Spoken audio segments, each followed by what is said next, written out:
Uh, Hi. My name is Swobal. I have been a dungeon master for frankly, absolutely silly amount of time. Just the longest time. I was DMing since I was 13 years old, and I've been DMing and playing ever since then. And I am now 24, and I hope to be playing until my hands give out. And then when my hands give out, hopefully I'll be rich enough to hire somebody to roll the dice for me, and then that way that person can roll the dice for me, and I can call him Hans, and he will be my butler, and he will feed me tea, and I will be an invalid, but I will still be a dungeon mastering invalid. God damn it! Anyway, so welcome to the channel, I guess. I had noticed that there's a lot of people that haven't.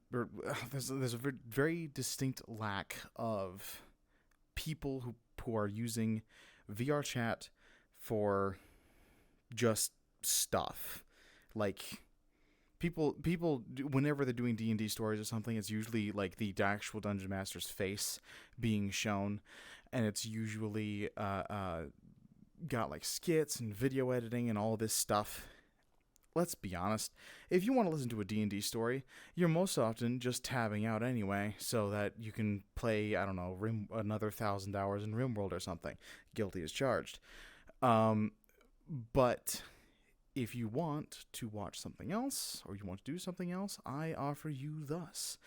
You can watch my glorious avatar spin around and look at the camera, which is not there, it's there, and read off of a script which you cannot see but is sitting right in front of me, and then I can basically just read you various stories that I have from previous D&D campaigns and games that I've run.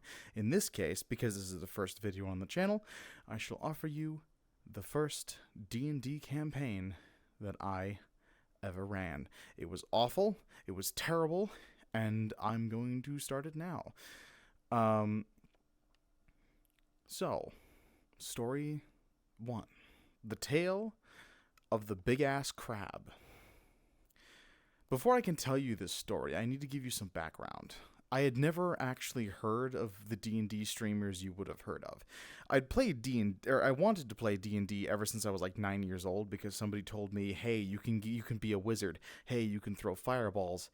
Elves can heal with a touch." This was back in these people were running games that were back in the day when dwarf and elf were still classes. Like that was the thing. That was how it was.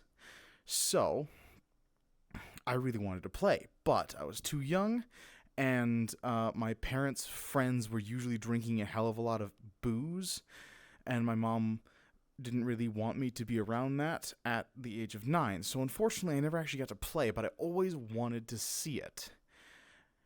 I didn't have very much access to a computer until I was around about 10 years old, when I was doing a sort of home learning course called Connections Academy, which was like homeschooling, but you actually had a curriculum, and there was an actual school connected to it, and you went to state testing every year and so on. It was kind of good. I didn't. There were some things that I didn't like about it, some things that I did like about it. But I mean, I was a kid, so what the fuck was I going to do? All I wanted to do was do fantasy stuff. However, one thing that Connections Academy did give me was a free computer. Now, this computer was garbage. This computer was trash can. This computer was built to be used for 1 semester, and then it would probably be deep fried by whatever malware managed to get onto the computer because of all of the porn that you watched. Provided, of course, you were the kind of person watching porn. Probably shouldn't be talking about watching porn when I was 9. That's a little fucked up. But, which I wasn't doing, by the way. I want to stress that. But I hadn't ever actually gotten to play. Stuff like Critical Role and other D&D campaigns on the internet were completely foreign to me, and the idea of D&D being something that people might watch on YouTube was also just completely alien. Like, what is YouTube for? Well, YouTube for me back then was Charlie the Unicorn, Power Thirst, muffins, hot Kool-Aid, all the really dumb videos that were like massively viral for a while, and like the cool skateboarding videos and the cat videos and Nyan Cat and all that, all those really old school early 2000s memes. That was basically my idea. That's what I thought YouTube was just, this is YouTube. It's mostly just cat memes, and that's it, really. Turns out, no, it's not. It's actually got a lot more to it. And you can make money, apparently. Also completely foreign to me, but I digress. Anyway, the one day when I wanted to learn how to play, I was like, okay, I need YouTube channels and YouTube series that'll teach me how to play. So I decided I'll just listen to other people play, and I'll figure out the rules that way. So one day when I wanted to start learning how to play, I stumbled across a YouTuber called the Dragon Hat. He had a D&D campaign, and in this campaign there were some other YouTubers who, at the time, I think were still kind of underground. The YouTuber I ended up following was a YouTuber by the name of Lying in Bedmon, who made a comic series, which is dead now, rest in peace, remember comics? And that comic was then based in turn on Order of the Stick, which was all about D&D shenanigans and with the party. I often paid more attention the second time through reading and watching these streams and comics of the rules of D&D at large. It had never occurred to me to try pirating the documents in places like the Trove, rest in peace the Trove, also didn't exist yet. So it was ultimately up to me to decide what D&D was and how to play it. I originally started out with 4th edition character sheets. Now, of course, I didn't know what editions were. I didn't know that 3.5e was a thing. I didn't know that my dad was probably playing a D&D.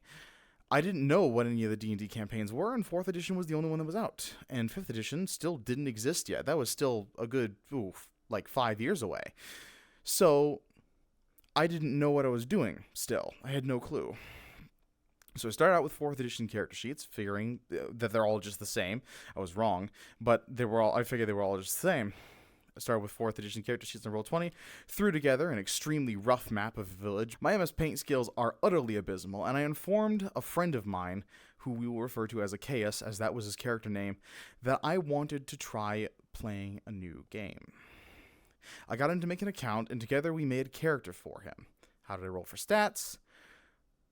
Hold on, let's see if I can find it. A D20 for each stat. Where the hell did I go? Oh, there it is. It's over there. It fell off the table. Whatever. A D20 for each stat. 1 D20. So, because it was 1 D20 for each stat, and that's how I did it, my man had a con of 6 and a dexterity of 20. And his other stats were also equally as ridiculously chaotic. And while sure, it was fitting for a rogue, a con of 6 in D&D means that you could drop dead from a mild head cold if it isn't treated. I, of course, didn't know this at the time, but later iterations of AKS had to be modified. Like, for example, using the right frigging system to make the character. Oh yes, friends. This is not the first story with Achaeus in it. There's more to him. Anyway, Achaeus wanted his backstory.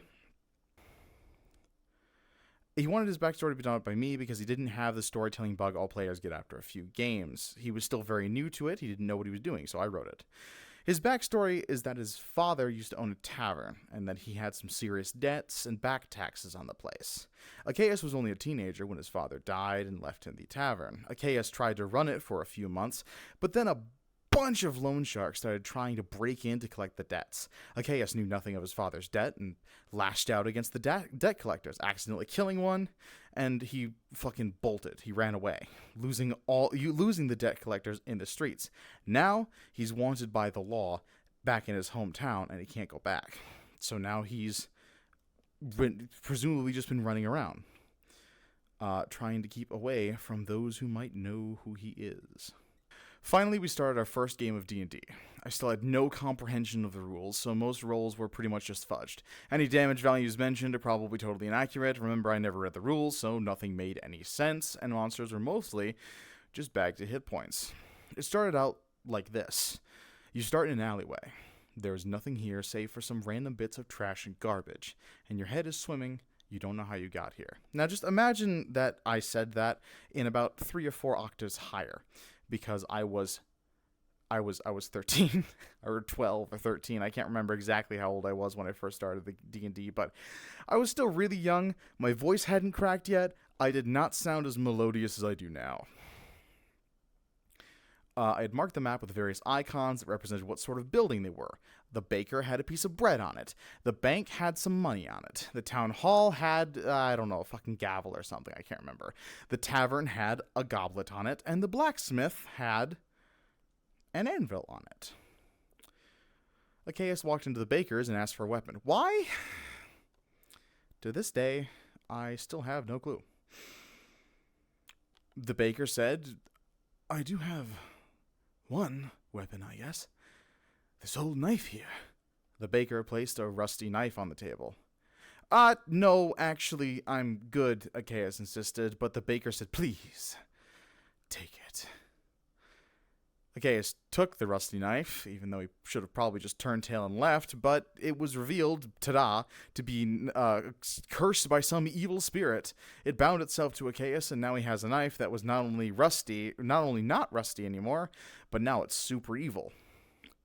I wasn't particularly original with this thing. It didn't even deal any extra damage. It was just generally cursed, like it's spooky. Probably looked like some mall ninja weapon or something. You know, one of those ones with the spikes on spikes that you don't know where you're supposed to hold the damn thing. Later on, I gave it the ability to change its shape depending on what he needed, and the spirit inside the knife eventually became a little more cooperative, but that's for a later story. So he leaves the baker, weapon in hand, and I start nudging him towards a quest. There's a man screaming to the south. Achaeus approaches the noise only to hear a man screaming about a crab ruining everyone's beach party. Anyway, a small crustacean scuttled across the beach, rudely pinching toes as they went, and the players started to argue with me about why should I even care about the crab? Can I just leave?